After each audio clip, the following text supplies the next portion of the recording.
Abre em Gálatas, capítulo de número 3, a partir do verso de número 1. Nós vamos ler até o verso de número 14. Sim, nós vamos ler até o verso de número 14. Hoje eu gostaria de me aprofundar na doutrina do perdão, na doutrina da redenção. Doutrina viva, irmãos. Doutrina aviva. Doutrina ou ensino muda quem somos. É uma transformação de dentro para fora. Nos períodos mais difíceis da minha vida, ou de sequidão espiritual, a doutrina, o ensino a respeito do perdão de quem Deus é, foi o que me deu forças para continuar a peregrinação da jornada de fé. Esse é o meu desejo para você esta manhã também. Gálatas, capítulo de número 3, a partir do verso de número 1, minha versão sempre Almeida, século 21, diz assim a palavra do Senhor. Ó Gálatas, insensatos, quem vos seduziu? Não foi diante de vocês que Jesus Cristo foi exposto como crucificado? É só isso que eu quero saber. Foi pelas obras da lei que vocês receberam o Espírito? Ou pela fé naquilo que vocês ouviram? Vocês são tão insensatos assim, a ponto de, tendo começado pelo Espírito, vocês agora se aperfeiçoam pela carne? Será que sofreram tanto por nada? Se é que isso foi por nada. Aquele que vos dá o Espírito e que realiza milagres entre vocês, será que o faz pelas obras da lei ou pela fé naquilo que vocês ouviram? Assim foi com Abraão, que creu em Deus. Isso lhe foi atribuído como justiça. Saibam então que os da fé é que são filhos de Abraão. E a Escritura, prevendo que Deus iria justificar os gentios pela fé, anunciou com antecedência a boa notícia a Abraão, dizendo: em ti serão abençoadas todas as nações. Desse modo, os da fé são abençoados juntamente com Abraão, homem que creu. Pois todos que são das obras da lei estão debaixo de maldição, porque está escrito: maldito todo aquele que não permanece na prática de todas as coisas escritas no livro da lei. É evidente que ninguém é justificado diante de Deus pela lei, porque o justo viverá pela fé. A lei não vem da fé, ao contrário, ao que fizer estas coisas terá vida por meio delas. Cristo nos resgatou da maldição da lei, tornando-se maldição em nosso favor, porque está escrito: maldito todo aquele que for pendurado em um madeiro. E isso aconteceu para que a bênção de Abraão chegasse aos gentios em Jesus Cristo, a fim de que recebêssemos a promessa do Espírito pela fé. Alguns fundamentos foram colocados na Igreja Verdade da Cruz. E desde cedo em meu próprio ministério, uma das coisas que eu me propus a fazer foi ensinar o livro de Gálatas, exaustivamente, capítulo por capítulo, verso por verso.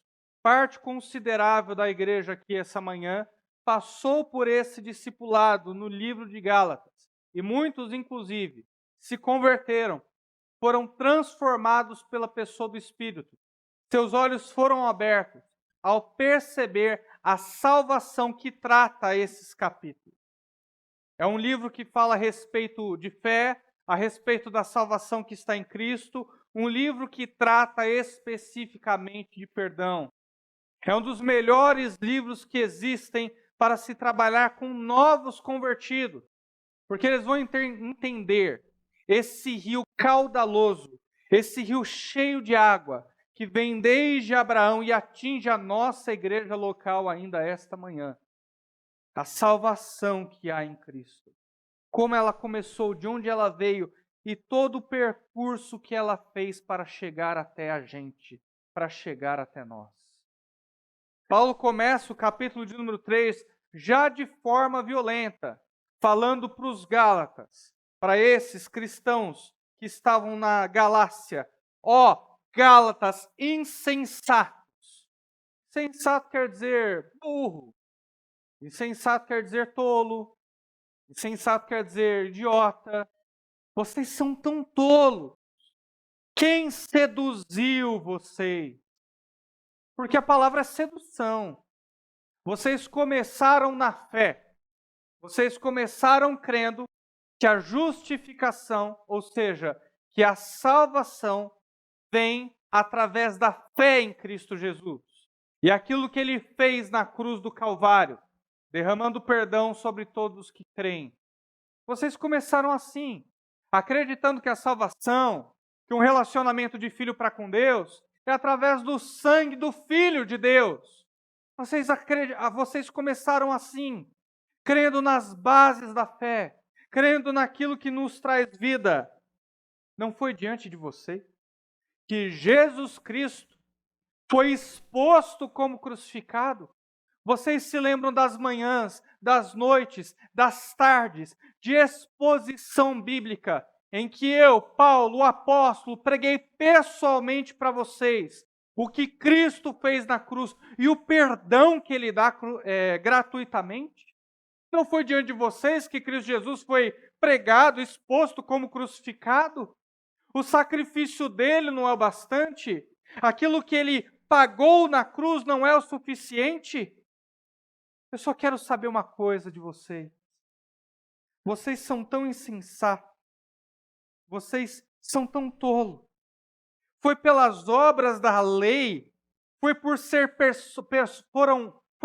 uma pessoa boa, foi por fazer boas obras, foi por não mentir, foi por honrar pai e mãe que vocês receberam o Espírito Santo? Ou foi pela fé naquilo que vocês ouviram?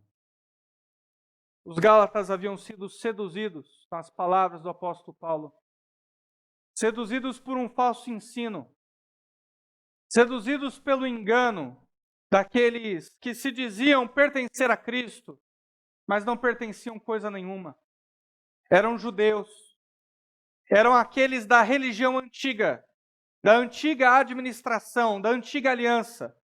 E eles se infiltraram na igreja, dizendo para os estrangeiros que haviam se convertido para a fé em Cristo o seguinte: olha, a salvação é pela fé, a salvação é pela graça, vocês a receberam, mas para continuar na fé é necessário guardar a lei, é necessário guardar os rituais, fazer uma dieta judaica, não comer carne de porco, marisco, entre outras coisas.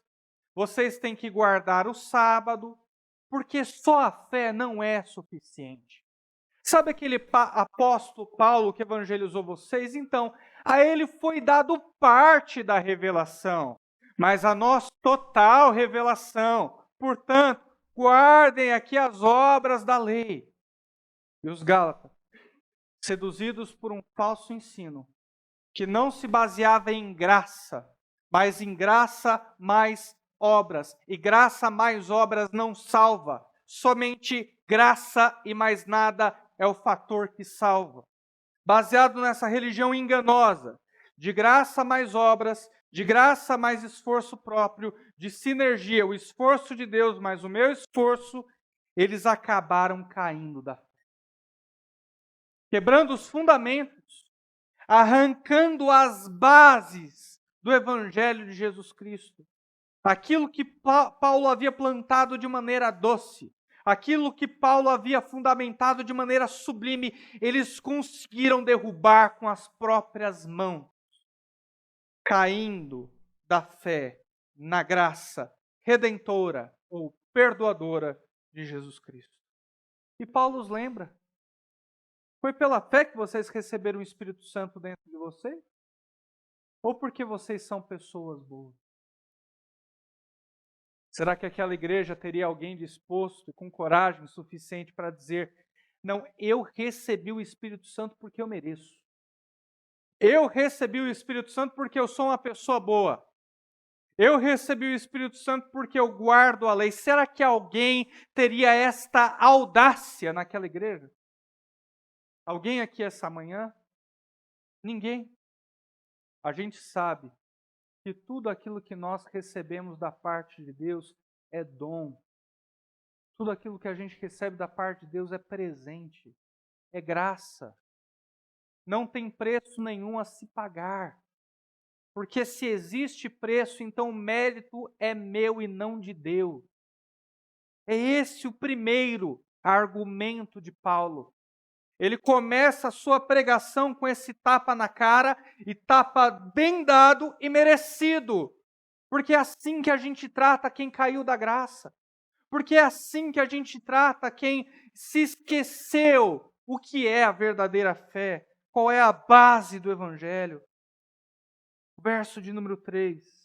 Vocês são tão tolos, a ponto de, tendo começado pelo Espírito, vocês foram lá, começaram a jornada, crendo que era pela graça, crendo que era o favor do Espírito Santo dentro do coração de vocês, e agora vocês terminaram pela carne, acreditando que é por esforço próprio? Que evangelho incoerente é esse de vocês, que crê que tudo se começa por graça e se termina por obras? Não dá para começar por graça e terminar por obras. Que lógica incoerente é essa? Irmãos, posso dizer algo para vocês? Algo que está encravado na raiz do protestantismo. Algo que eu aprendi com João Calvino ao ler as Institutas. Algo que está nas nossas raízes reformadas. Se nós não criticarmos as religiões que estão aí afora, se nós não combatermos a heresia, se nós não formos vorazes contra aqueles que atacam a nossa fé, de repente você está caindo na fé. De repente você está crendo nas coisas erradas. De repente é você que está se curvando diante de imagem. Sem mais e nem menos, é você que está acreditando que essa igreja ou essa denominação salva. É você quem está acreditando que por ser uma pessoa boa e por ser rico em boas obras, é que Deus ele te perdoa. É fácil acreditar nessas coisas. Será que você não sabe, o verdade da cruz, que está cheio de pseudo-cristão aí fora, falso cristão, crendo em salvação pelas obras? Está cheio. Vai no catolicismo, salvação é pelas obras. Vai no adventismo, salvação é por guardar o sábado. Vai na cristã do Brasil, salvação só nesta igreja. Está cheio, é o que mais tem. A maior parte das tradições cristãs, a maior parte, existem tradições cristãs que são lindas e maravilhosas, nós podemos falar sobre elas em um outro momento. Mas a maior parte das tradições cristãs crê em uma espécie de evangelho falso que redime, que perdoa pelas obras. É o mesmo discurso. Não mudou nada. 2000 anos e as pessoas continuam repetindo a mesma coisa. Como foi com os Gálatas, assim é conosco. Salvação é graça mais obras. Não, meus irmãos, salvação é graça e mais nada. Salvação é graça e mais nada. Você tem experiência disso, basta olhar para dentro de você e ver se tem alguma coisa boa. Você vai perceber que salvação é graça e mais nada. Será que existe salvação para os Gálatas? Verso de número 4. Será que vocês sofreram tanto por nada, se é que isso foi por nada? Você entendeu a conexão de Paulo aqui? Os Gálatas estavam sendo perseguidos pelo governo de Roma por crer em Jesus Cristo. Eles estavam sendo mortos, açoitados, torturados por crer em Cristo. Só que eles estavam crendo em um evangelho falso. Eles estavam crendo em um Jesus que não traz vida. Eles estavam crendo em um evangelho que é falseta, errado, enganoso.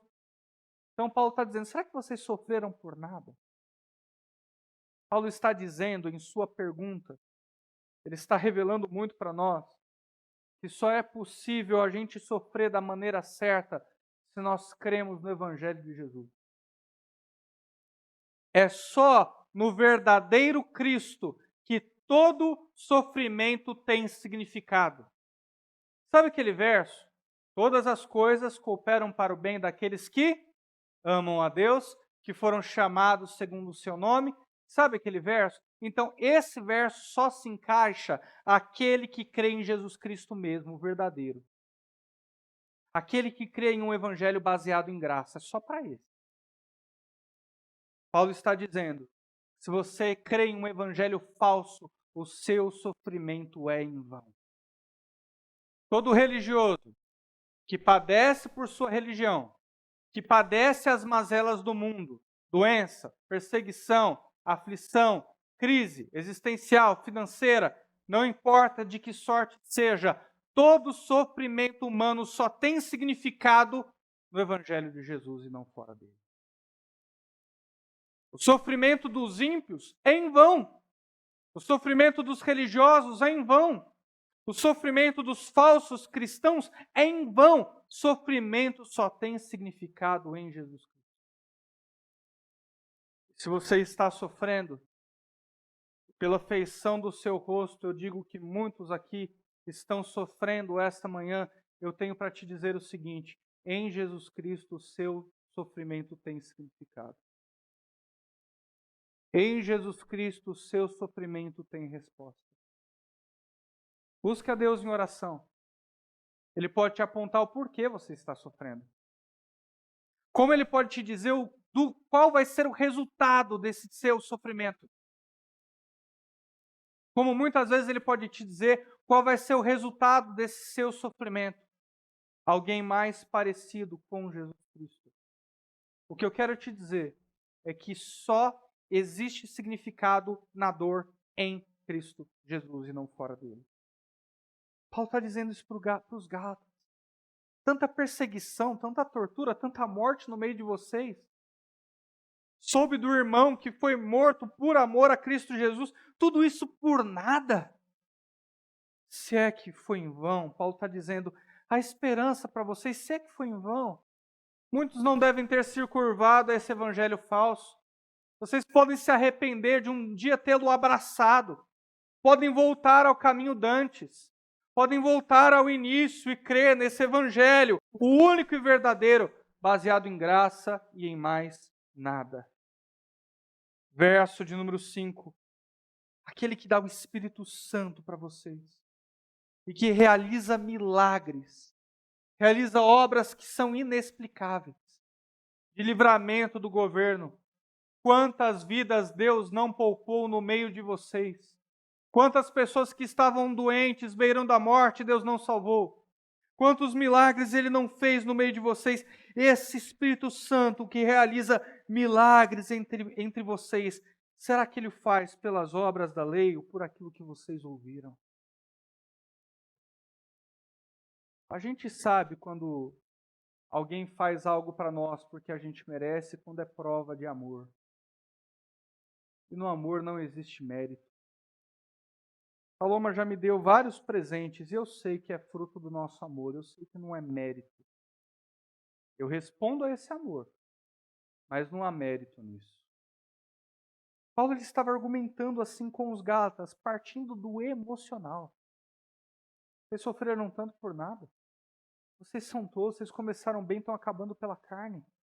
O Espírito Santo que faz algo gigantesco e maravilhoso entre vocês, faz porque vocês merecem. Vocês sabem muito bem que isso é fruto de amor. Vocês sabem muito bem que isso é fruto de graça. Vocês sabem muito bem que é porque vocês não merecem, e apesar de vocês não merecerem, Deus continua amando vocês. Esse é o argumento de Paulo. Todos nós, essa manhã, somos unânimes ao afirmar que tudo aquilo que Deus faz em nossa vida é fruto do seu amor. Não é porque nós merecemos, é porque Ele nos ama. Não é porque a gente fez algo de bom, é porque Ele é bom. Não é porque nós fomos pacientes na tribulação, é porque Ele é paciente conosco. Todo milagre, toda boa dádiva, Tudo aquilo que há de bom na sua vida vem única e exclusivamente do amor de Deus, meus irmãos. Do amor de Deus, é isso que Paulo está apelando aqui. Assim como Abraão, que creu em Deus, e isso lhe foi imputado como justiça. Abraão, pai da fé. Abraão, que é o exemplo dos judeus, grande patriarca, aquele que começou todas as coisas. Não se começou em Adão, porque Adão falhou. Se começou em Abraão, porque Abraão creu na promessa. Abraão foi até a terra prometida, porque Abraão foi o escolhido do Senhor. Assim como Abraão creu em Deus, e isso lhe foi atribuído como justiça. Nós lemos em Gênesis essa passagem. Ipsis literis, literalmente, igualzinha, está escrito lá, Abraão creu em Deus e ele foi justificado. Ser justificado é quando Deus coloca a sua justiça em nós. É quando Deus passa a nos enxergar como filhos. É quando Deus passa a nos enxergar como amigos. E Paulo está apontando, grande patriarca, aquele que vocês admiram, ele mesmo não foi justificado pelas obras, nem por nada que ele tenha feito. O fato dele ser o pai da fé não advém do motivo dele ter feito obras, não, mas do motivo dele ter crido. Ele creu na promessa. Creu Abraão em Deus e ele foi justificado. Pastor, como é que as pessoas faziam para ser salvas no Antigo Testamento? Bom, as pessoas faziam para ser salvas no Antigo Testamento do mesmo jeito que elas fazem para ser salvas no Novo Testamento. Por fé. Por fé. Se você cria em Deus, você tinha fé que um dia ele ia mandar o Messias, o enviado dele, para sarar os pecados da humanidade, para abençoar a humanidade, você era salvo. Como Davi foi salvo. Davi, no auge dos seus pecados, ele diz o seguinte: abençoado é o homem a quem Deus não imputa pecado. Davi, ele não cria em salvação pelas obras. Davi cria em salvação pela fé. Deus não imputa pecado. É de Deus a iniciativa de me perdoar. E ele completa. Se o Senhor quisesse sacrifícios, eu te daria. Davi, peraí, eu acho que você não está lendo Deuteronômio, Davi. Deus quer sacrifício. Tem que levar ovelhas no templo. Tem que levar pombas ao templo, para que elas sirvam para cobrir os teus pecados, Davi. Foi Deus quem mandou isso. Mas Davi conseguia perceber que aquilo não era suficiente, que aquilo era temporário, aquilo cobria o pecado, mas quem verdadeiramente perdoava o pecado era Deus. Muito antes de Cristo vir a esse mundo, Davi já tinha esse entendimento de que a iniciativa do perdão vinha de Deus. E se isso não é justificação pela fé, então eu não sei mais o que é justificação pela fé. Abraão creu em Deus e foi tido como justo. Davi fez a mesma coisa e todo homem e mulher de Deus depois dele. Não há diferença. Saibam então que os que são da fé é que são filhos de Abraão. Sabe aquela música? Pai Abraão tem muitos filhos, muitos filhos ele tem. Eu sou um deles, você também. Louvemos ao Senhor. Por quê? Não sou judeu nem tu. Porque estamos imitando a fé do pai Abraão. É esse o significado dessa música que você canta todo dia. Não é porque você é judeu. É porque você teve a mesma fé que Abraão teve. Em quem? No Messias. Abraão também creu no Messias. Tinha fé de que um dia o seu descendente viria e sararia a humanidade. Verso de número 8. A Escritura, Bíblia, Antigo Testamento, Gênesis, prevendo, dizendo antecipadamente que Deus iria justificar os gentios não se trata de uma pessoa legal, tá? Gentil é com L, educado, polido. Gentil aqui é estrangeiro, quem não é judeu. A Escritura antecipadamente percebendo que Deus iria justificar, tornar filho, tornar salvo os estrangeiros pela fé, através da fé, anunciou com antecedência a boa notícia a Abraão, dizendo: em ti serão abençoadas todas as nações da terra. Ele não diz: em ti serão abençoadas todas as tribos hebreias, todas as 12 tribos. Serão abençoadas todo o território judaico. Será abençoada só quem faz parte da terra prometida, o povo de Israel. Ele não diz isso. Serão abençoadas todas as nações da terra. Egípcios, brasileiros, bolivianos, russos, assírios, todas as nações da terra que hão de vir serão abençoadas através do descendente de Abraão. É o que está escrito aqui na Escritura. Desse modo, os da fé, os que creem, são abençoados, têm a mesma benção, juntamente com Abraão, homem que creu. Só tem gente que crê aqui. No Evangelho e dentro do Evangelho, só tem gente que crê. Não tem gente que não crê. Não tem ateu ou quem se garante pelos próprios méritos e pelas próprias obras. De Abraão até hoje, em sua igreja, só existe gente que crê. E mais nada. Pois todos os que são das obras da lei estão debaixo da maldição da lei. Você já assistiu Indiana Jones? Lembra que o Indiana Jones entrava em umas pirâmides e tal? Aí tinha uma maldição que ele ignorava, lembra? Aí porque ele ignorava aquela maldição, estava cheio de armadilha. De repente saíam uns dardos. Aí ele corria, pegava lá o artefato e vinha uma pedra gigante atrás dele, ele saindo correndo. Você lembra disso? Tem uma recompensa, mas há uma maldição. E diferente do Indiana Jones, dessa maldição ninguém escapa. Ninguém escapa. Que maldição é? Maldito todo aquele que não permanece na prática de todas as coisas escritas no livro da lei. Essa é a maldição da lei. 10 mandamentos, mais ordenança. É bom? Não pode mentir. Tem que honrar pai e mãe. Amar a Deus acima de todas as coisas. Não pode cobiçar mulher, carro, bens do próximo. Não pode, a lei é boa.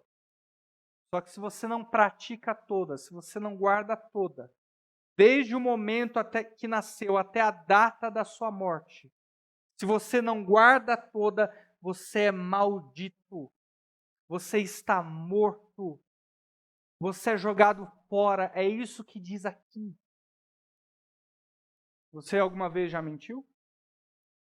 Alguma vez você já desonrou seu pai e a sua mãe? Alguma vez você deixou de amar o seu próximo? Já fez mal ao seu próximo? Ainda que sem querer. Ainda que não tenha sido essa a sua intenção. Você já fez mal ao próximo?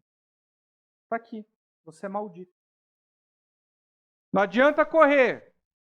Você pode correr como Indiana Jones da maldição, mas ela vai te pegar. Você está condenado. Você vai morrer. E isso só leva Paulo à conclusão. É evidente, é claro como água, que ninguém é justificado diante de Deus pela lei. Não há ninguém que tenha corrido um caminho perfeito diante de Deus, guardado a lei. Não há ninguém que nunca tenha mentido, roubado, odiado. Não há ninguém nesse perfil. Porque o justo viverá pela fé. É o que está escrito aqui. A lei ela é boa. Nos mostra a vontade de Deus. Porém, você precisa entender que é impossível guardá-la. Não existe um ser humano na terra, com exceção do nosso Senhor, que tenha guardado a lei perfeitamente, desde o início até o final da sua vida. Não existe tal pessoa. A lei está dizendo, olha, o caminho da salvação para mim é você ser perfeito em tudo aquilo que eu prescrevo. É você ser perfeito em tudo aquilo que eu digo que é para fazer. Então estamos todos condenados debaixo da sua maldição, porque somos imperfeitos e pecadores, e o nosso corpo é doente, e nós não conseguimos guardar a lei como convém. Quantas e quantas ovelhas já não chegaram para mim, tendo cometido o pecado, e colhendo dos frutos do seu próprio pecado, a dor do seu pecado, porque o pecado também faz sofrer. Elas chegavam para mim e diziam, pastor, eu não aguento mais pecar. Eu não aguento mais pecar. Miserável que eu sou. Não aguento mais pecar. É isso. A lei é boa, mas a gente não é. Eu sei que a lei fala para não mentir, mas eu sou mentiroso. Eu sei que a lei fala para não cobiçar, mas eu cobiço. Às vezes eu olho coisas e objetos que são dos outros e eu falo, poxa, eu queria ter isso daí. Às vezes eu não honrei meu pai e minha mãe como se devia. Eu errei, eu pequei. Então, para a lei, eu já estou morto e putrefado. Mas o justo viverá pela fé. Se eu não tenho mérito em mim, eu preciso buscar alguém que tenha. Se eu não tenho salvação em mim, eu preciso buscar alguém que tenha. Se eu não tenho bondade em mim, eu preciso olhar para aquele que sempre foi bom e nunca pecou. Sim, eu estou falando de Jesus Cristo, nosso Senhor. Ele tem mérito. Ele sempre foi e será bom. Jesus Cristo é o mesmo ontem, hoje e o será para sempre. Você pode confiar na sua bondade. A sua bondade foi testada das mais variadas maneiras. Pessoalmente, pelo próprio Satanás, o inimigo das nossas almas. Tentou a Jesus Cristo e não conseguiu fazer com que ele caísse. Ele é bom. Ele cumpriu a lei, ele guardou toda a lei. É evidente que ninguém é justificado diante de Deus pela lei, porque o justo viverá pela fé. A lei não vem da fé. Ao contrário, o que fizer estas coisas terá vida por meio dela. Fé não tem nada a ver com lei. Lei é obra, lei é mandamento, lei é atitude, algo que você tem que fazer. Fé é íntimo, é interior, advém de dentro. Simplesmente você crê, confia, tenha confiança em Deus e naquilo que Ele vai fazer. Isso é fé. Há um antagonismo e uma diferença entre fé e obras, e isso Paulo quer deixar muito claro no seu argumento, porque ele está pregando o Evangelho. O ladrão na cruz, meus irmãos, que obra que ele fez? Ele estava lá crucificado do lado de Jesus Cristo e apenas olhou para ele e disse, olha, faz o seguinte, eu estou colocando palavras na boca dele para você entender, mas é o sentimento. Eu vivi errado a vida inteira. Eu só fiz o que era errado, eu só fiz o que era mal. Eu mereço estar aqui. Mas faz um favor para mim. Lembra-te de mim quando entrares no paraíso. Aquele homem percebeu que ele era mal, percebeu que Jesus era bom. Percebeu que ele não tinha salvação e percebeu que Jesus tinha salvação para dar. A teologia do ladrão na cruz está melhor do que a teologia de muitos ditos cristãos. A teologia baseada sem méritos próprios do ladrão na cruz está melhor do que muita gente que acha que pode se engrandecer diante de Deus. Jesus Cristo responde a ele de maneira doce. eu te digo, hoje estarás comigo no paraíso. Hoje estarás comigo no paraíso. Você não trabalhou pela fé? Você não pregou o evangelho? Você não desceu da cruz e fez milagres? Eu nem vou te livrar dessa cruz. Mas você creu em mim, na salvação que eu tinha para dar. Hoje estarás comigo no paraíso. Não tinha obras nele, meu irmão. Nem deu tempo dele provar que era verdadeiramente salvo. Ele apenas creu em Jesus Cristo, confiou que ele era o Filho de Deus, confiou que ele o levaria para o paraíso, e aquilo foi suficiente. Se no leito de morte Jesus é capaz de salvar um homem, então mais você, que tem uma vida inteira pela frente para viver para a sua honra e para a sua glória. Você ainda tem tempo de provar a tua salvação. Você ainda pode demonstrar que você foi de verdade alcançado, alcançada. Mas basta crer. Tudo começa com a mais simples confiança. A lei não vem da fé, ao contrário. O que fizer essas coisas, por elas viverá. Vai ter que guardar tudo. Vai ter que ser perfeito em todos os seus caminhos, e vocês não são. Verso de número 13. Cristo nos resgatou da maldição da lei,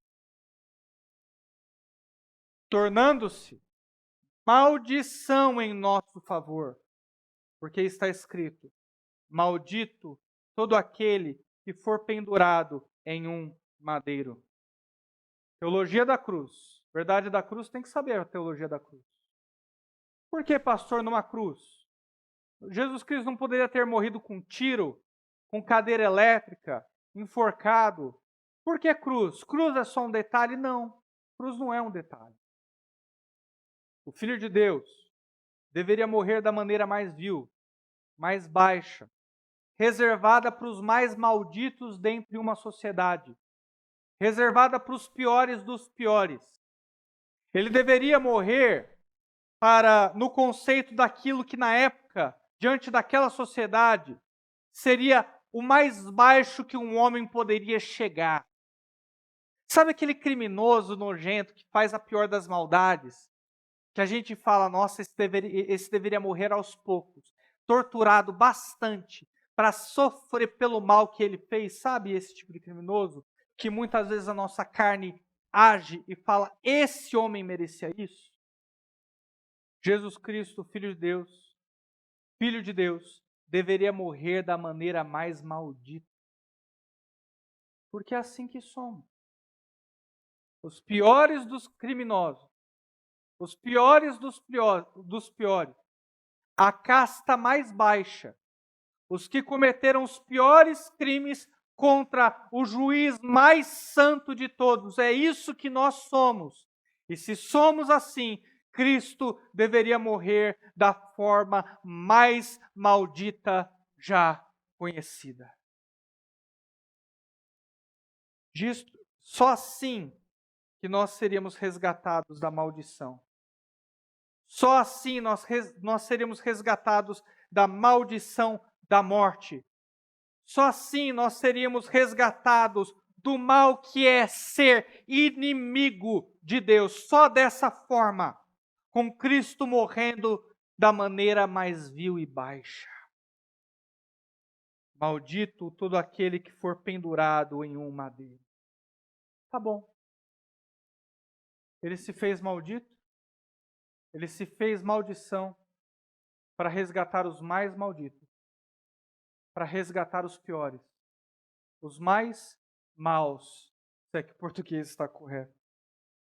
Eu e você. Eu e você. Eu e você. Isso é evangelho, meus irmãos.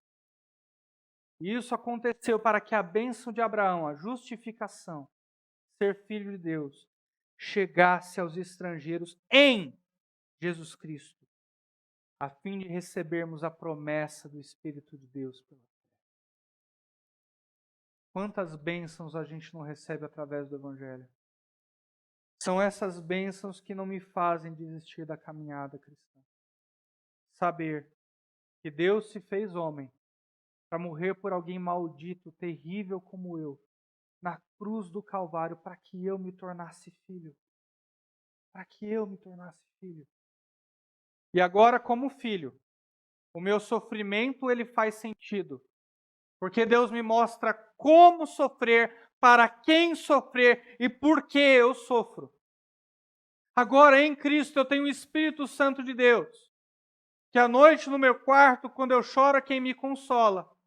Que nos momentos de aflição na minha vida é quem me carrega. Que quando eu me sinto sozinho, Ele me ampara. Ele me deu o Santo Espírito de Deus para que eu possa de alguma forma agradá-lo, vivendo a lei tanto quanto for possível. Deus nos livra, Jesus Cristo nos livra da maldição da lei, para que agora, com o Espírito Santo habitando dentro de nós, a gente possa guardar a lei. A lei não está escrita aqui, meus irmãos. A lei está escrita aqui no nosso coração. Nós podemos guardá-la e ser santos, obedientes, puros, porque Ele nos tornou assim. Sabe aquela bola que estava correndo atrás do Indiana Jones, aquela pedra que eu disse como ilustração? É como se no meio o Indiana Jones passasse e viesse uma grande barreira que parasse aquela pedra. Essa barreira é Jesus Cristo. Essa barreira é Jesus Cristo.